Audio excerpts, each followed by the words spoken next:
আমি এমন একটা পর্যায়ে এসে দাঁড়িয়ে আছি যেখানে আমি কিছুই করতে পারতেছি না।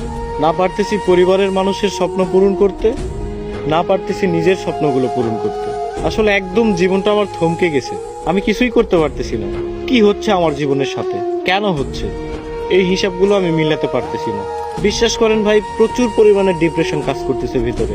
আমি অনেক ডিপ্রেশনের মধ্যে আছি। আমার জীবনের সাথে কেন এগুলো হচ্ছে আমি নিজেও জানি না। তবে একটা জিনিস কি, কোনো কিছুর হিসাব আমি মিলাতে পারতেছি না।